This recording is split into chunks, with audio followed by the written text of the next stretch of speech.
नमस्कार दोस्तों, मैं हूं सोनू और आप सभी देख रहे हैं मेरा और आपका YouTube channel VLE help group. स्वागत करता हूं आप सभी का। दोस्तों, आज के मेरे इस वीडियो में आप लोगों को बताऊंगा कि एसबीआई के सीएसपी में अकाउंट कैसे खोलें और उसके लिए क्या क्या सावधानी रखनी है। क्योंकि दोस्तों, आप लोगों को पता है कि बहुत ही ज़्यादा प्री चेक सर्विस फेल का एरर आ रहा है। प्री चेक सर्विस फेल का एरर जो आ रहा है वो किस कारण से आ रहा है और क्यों आ रहा है और उसे कैसे सॉल्व किया जा सकता है, मैं आज इसी के बारे में बात करूंगा। तो मेरा ये दोस्तों ये मेरा पूरा वीडियो जो है एसबीआई का सीएसपी चलाने वालों के लिए बहुत ही हेल्पफुल होने वाला है, तो कृपया मेरे इस वीडियो को अंत तक जरूर देखें। तो चलिए स्टार्ट करते हैं और देखते हैं कि एसबीआई का सीएसपी चलाने वालों के लिए अकाउंट खोलने में प्री चेक सर्विस फेल का जो एरर आता है उसे कैसे सॉल्व किया जा सकता है।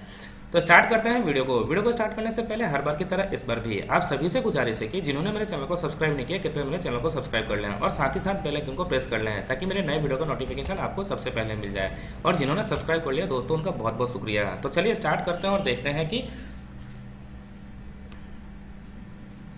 हैं कि अकाउंट खोलने में हमें कौन कौन सी सावधानियां बरतनी रहती है। दोस्तों, जैसा कि मैं आप लोगों को बता दूं,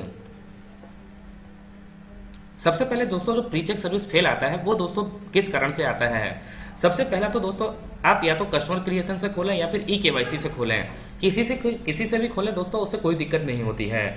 दिक्कत जो होती है, जो सबसे पहला होगा दोस्तों, किसी भी 18 साल से कम का माइनर का अगर अकाउंट खोलते हैं तो उसमें पैन कार्ड जरूरी होता है। तो अगर आप उनके मम्मी या पापा या किसी का पैन कार्ड और का लगाते हैं और खोलते हैं तो वो अकाउंट बिल्कुल 100% है कि वो फेल होगा, वो प्री चेक सर्विस होगा या फिर खुलेगा नहीं, रिजेक्ट होगा डीएसएस से।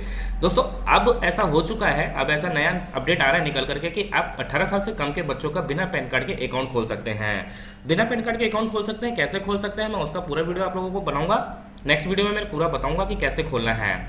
चलिए दोस्तों, ये तो हुआ पहला रीजन। सेकंड रीजन आता है दोस्तों, अगर किसी का दोस्तों कोई भी अगर आप अकाउंट खोलें और आधार कार्ड से खोल रहे हैं या तो कस्टमर क्रिएशन से खोल रहे हैं या ई-केवाईसी से खोल रहे हैं, अगर उस कस्टमर का डेट ऑफ बर्थ 1/1 या 1/6 है तो वो दोस्तों 99% आपको रिजेक्ट ही होना है। वो आपको प्री चेक सर्विस फेल में चला जाएगा। आप कस्टमर क्रिएशन में जाकर के इंक्वायरी में देखेंगे तो वहां पे नेम एंड डीओबी फेलियर बताता है, तो दोस्तों वो अकाउंट बिल्कुल ही फेल होगा। तो इस चीज का विशेष ध्यान रखें दोस्तों, अगर जिनका भी 1/01/06 या 1/1 डेट ऑफ बर्थ हो, उनका या तो किसी और भी आप डॉक्यूमेंट से खोल सकते हैं, जैसे वोटर आईडी कार्ड हो गया, ड्राइविंग लाइसेंस हो गया या पासपोर्ट हो गया या मनरेगा कार्ड हो गया, इससे भी खोल सकते हैं। तो इस चीज का विशेष ध्यान रखें दोस्तों। मेरा सेकंड जो टॉपिक है वो ये है कि 1/1 वाला विशेष ध्यान रखें, क्योंकि उसके चलते सबसे ज्यादा प्री चेक सर्विस फेल आता है। ठीक है, या तो उनको बोलिए कि आप मेन ब्रांच में जाके अकाउंट खुलवा लीजिए, वहां खुल जाएगा। दोस्तों, ऐसा इसलिए होता है क्योंकि क्या होता है कि है ना, उस नाम से और डेट ऑफ बर्थ से बहुत सारे मिल जाते हैं, कहीं ना कहीं मैच हो जाता है, इसकी वजह से वो रिजेक्ट होता ही होता है। दोस्तों, अब तीसरा टॉपिक है दोस्तों, प्री चेक सर्विस फेल क्यों आता है। तीसरा टॉपिक है, तीसरा रीजन में बता रहा हूं आप लोगों को क्यों आता है। जैसा कि आप सभी को पता है 2014 से जनधन खाता खुल रहा है।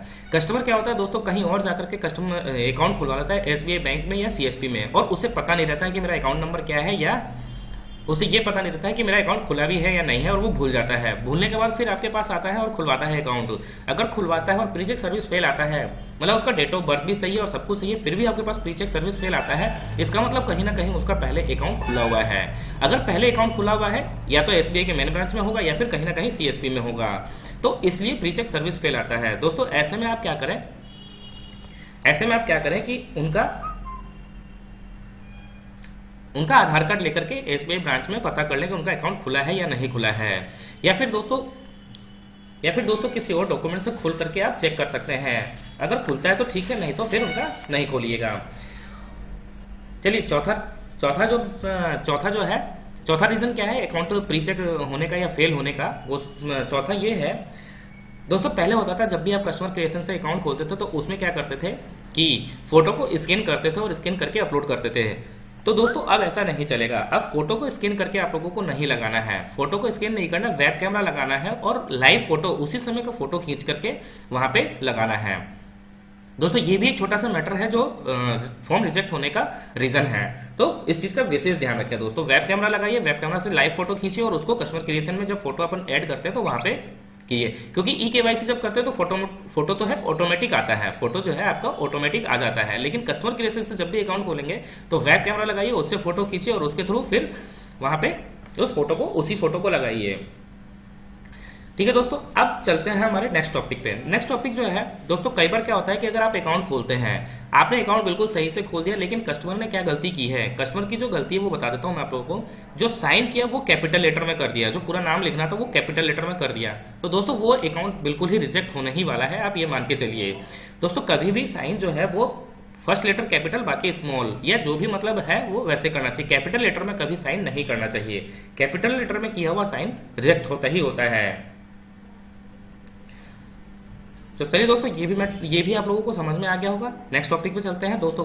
कई बार क्या होता है दोस्तों, कस्टमर जब भी हम अकाउंट खोलते हैं तो कस्टमर क्या है, अंगूठा लगाते हैं। जब कस्टमर अंगूठा लगाते हैं तो उस केस में दोस्तों ध्यान रखिएगा, जब भी अगर कोई कस्टमर है जो साइन नहीं करते हैं और वो अंगूठा लगाते हैं, तो उस केस में दोस्तों आपको दो विटनेस जरूर चाहिए। जो दो गवाह होते हैं वो जरूर चाहिए, जो अपना नाम लिखेंगे, एड्रेस लिखेंगे और साइन करेंगे। दोस्तों फॉर्म में दिखा दूंगा नेक्स्ट किसी वीडियो में आप लोगों को कहाँ पे लगाते हैं। ऐसा फॉर्म भरिएगा तो उसमें विटनेस का आता है 2 का, तो वहां पे जब भी आप किसी का भी अंगूठे वाले कस्टमर का अकाउंट खोलते हैं, जो अंगूठा लगाते हैं, जो साइन नहीं करते हैं, तो 2 विटनेस जरूर लीजिएगा, वो अकाउंट आपका रिजेक्ट नहीं होगा। चलिए नेक्स्ट जो टॉपिक है वो लास्ट टॉपिक है, मैं आप लोगों को वो भी बता देता हूँ। दोस्तों मेरे इस वीडियो को आप पूरे ध्यान से सुनिएगा। ध्यान से सुनने के बाद में आप लोगों को समझ में आ जाएगा कि मैं क्या क्या बता रहा हूँ। हो सकता है मैंने थोड़ा सा स्पीड बता दिया हो, लेकिन अगर आप समझने की कोशिश कीजिएगा, 1 बार नहीं, 2 बार नहीं, 3 बार वीडियो को देखिएगा तो समझ में आ जाएगा कि मैंने क्या क्या वीडियो बताया हो।